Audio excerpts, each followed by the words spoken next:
গোপালগঞ্জে সরকারের ক্র্যাকডাউন চলছে। ক্র্যাকডাউন শব্দটা আমরা যতই শুনি, বাংলাদেশের একটা ডিফারেন্ট ধরনের মিনিং আছে। আমরা বুঝতে পারি এখানে এমন কিছু হচ্ছে যেটা আমাদের গ্রস হিউম্যান রাইটস ভায়োলেশন করে।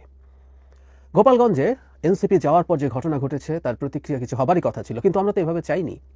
আমরা দীর্ঘদিন থেকে চেয়েছি, আমি অন্তত দীর্ঘদিন থেকে চেয়েছি গোপালগঞ্জে কন্টিনিউয়াসলি আইনশৃঙ্খলা রক্ষাকারী বাহিনীর অভিযান চলবে, যে অভিযানে আওয়ামী লীগের বিভিন্ন রকম মামলার আসামি, সন্ত্রাসী, অস্ত্র এগুলো খুঁজে বের করার চেষ্টা করা হবে।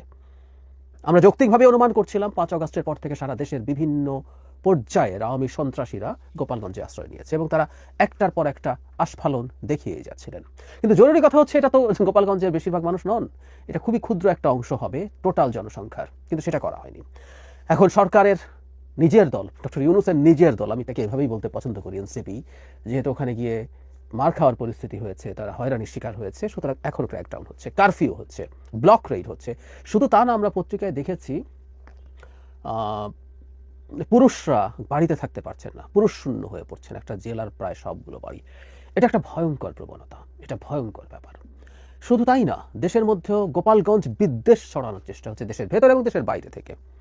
কিছু ইনফ্লুয়েন্সার্স আছেন, তারা বাইরে থেকে, কেউ দেশে থেকে বিভৎস ভাষায় গোপালগঞ্জের মানুষকে নিয়ে গালিগালাজ করছেন, ঘৃণা ছড়ানোর চেষ্টা করছেন। আমরা প্রায় একটা কথা বলতাম আগে শেখ হাসিনার সময়ও, যে ঘৃণা চাষ করেন শেখ হাসিনা, কারণ তিনি মানুষকে বিভক্ত রাখতে চান, বিভক্ত রেখে তিনি শাসন করতে চান। সো ঘৃণা ছড়ানো একটা ফ্যাসিবাদী আচরণ, ভয়ঙ্কর ফ্যাসিবাদী আচরণ। গোপালগঞ্জের বিরুদ্ধে ঠিক একই ধরনের ঘটনা আসলে ঘটছে। গোপালগঞ্জের মানুষ হরতাল ডাকবেন, আজই সম্ভবত তাদের হরতাল। কেউ কেউ বলছেন যে প্রথম একটা জেনুইন হরতাল হতে পারে। আমি এই প্রসঙ্গে একটু যোগ করে রাখি, আমার খুবই খুবই রিলায়েবল একজন মানুষ, যার সাথে আমার খুবই ক্লোজ কানেকশন আছে, তিনি এই ঘটনার পর গোপালগঞ্জে গেছেন এবং তিনি তার ভাষ্য মতে, আমার মনে হয় এই ব্যাপারটা কিউরিয়াস, আমার চাওয়া হচ্ছে সাংবাদিকরা এই ব্যাপারে কিছু ভেরিফাই করবেন। গোপালগঞ্জকে নিয়ে যেহেতু এই ধরনের মন্তব্য করা হচ্ছে, সেখানে শুধু আওয়ামী লীগ না, আওয়ামী লীগের সাথে অন্যান্য রাজনৈতিক দলও এই ব্যাপারে এক কাট্টা, যে তাদের জন্মভূমি, তাদের জেলাকে নিয়ে এই ধরনের ক্যাম্পেইন তারা গ্রহণ করেন না, তারা একসাথ হয়ে যান। আমি এটুকুই বললাম, সাংবাদিকরা একটা ইনভেস্টিগেটিভ রিপোর্ট করলে খুব ভালো হবে। তো সুতরাং এই হরতাল হতে পারে, হতে যাচ্ছে, সুতরাং একটা জেলাকে কেন্দ্র করে বাংলাদেশে যা হতে যাচ্ছে সেটা কোনোভাবেই কাম্য নয়। কারফিউ দেওয়ার মাধ্যমে হয়রানি হচ্ছে, মানুষ অনেক কিছু করতে পারছে না, সাধারণ মানুষের জীবন জীবিকা হ্যাম্পার্ড হচ্ছে, মানবাধিকার লঙ্ঘিত হচ্ছে। এই ব্যাপারগুলো আমরা কোনোভাবেই বর্তমান বাংলাদেশে নিতে পারি না।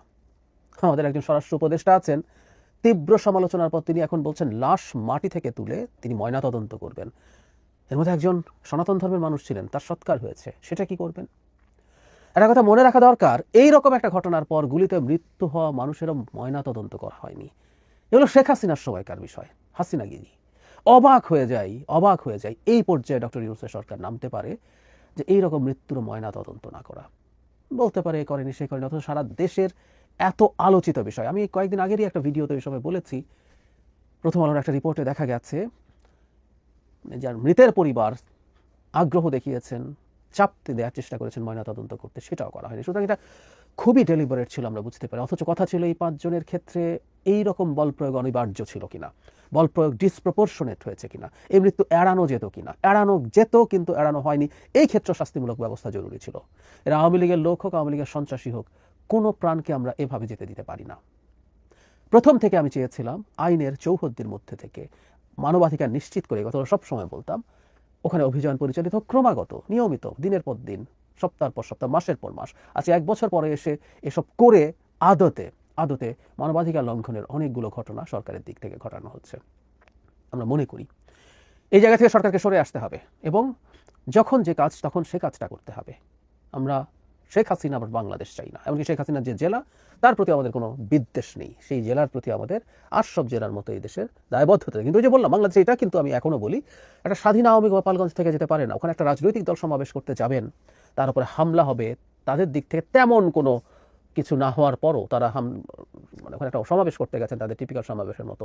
হয়তো নাহিদ ইসলাম মার্চ টু গোপালগঞ্জ বলেছেন, খানিকটা উস্কানি মনে হতে পারে, বা এটাকে আমরা ধরে নিলেও, কিন্তু এই হামলা তারা করতে পারেন না। সুতরাং গোপালগঞ্জের ব্যাপারে আলাদা মনোযোগ দিতে হবে। ওখানে আর্মির গাড়ি, পুলিশের গাড়ি ভাঙচুর হবে, বিএনপি নেতা মিছিল করলে তাকে পিটিয়ে মেরে ফেলা হবে, এইরকম কিছু আসলে হতে পারে না। বাংলাদেশের জেলা এরকম একটা জেলাই, সেখানকার মানুষ যদি এখন মনে করেন তারা আওয়ামী লীগকে সমর্থন করবেন, করতেও পারেন, তবে কর্মসূচি করা যাবে না আওয়ামী লীগের নামে, কারণ আওয়ামী লীগ এখন একটা নিষিদ্ধ, তার কর্মসূচি নিষিদ্ধ একটা সংগঠন, মানে দল, এটা বেআইনি হবে, তাদের এটা থেকে দূরে থাকা উচিত। এবং আমরা আসলে চেষ্টা করব, এটা খুবই, এটা আমি বলি, এটা খুবই হতাশাজনক লাগে যে এত কিছুর পরও শেখ হাসিনার সমর্থকরা আছেন। আমরা চেষ্টা করব তাকে, তাদের মানুষের সাথে যোগাযোগ বৃদ্ধি করা যতটা সম্ভব। আমি জানি না তারা কিভাবে এটা এখনো মনে করেন, তারা কি সব জানেন না, বা তারা তাদের কনফার্মেশন বায়াসের কারণে অনেক কিছু ইগনোর করেন। আমরা সেগুলো জানাবো, যোগাযোগ করব, রাজনৈতিক দলগুলো চেষ্টা করবে এবং সেখানকার মানুষকে জিতে নেওয়ার চেষ্টা করতে হবে।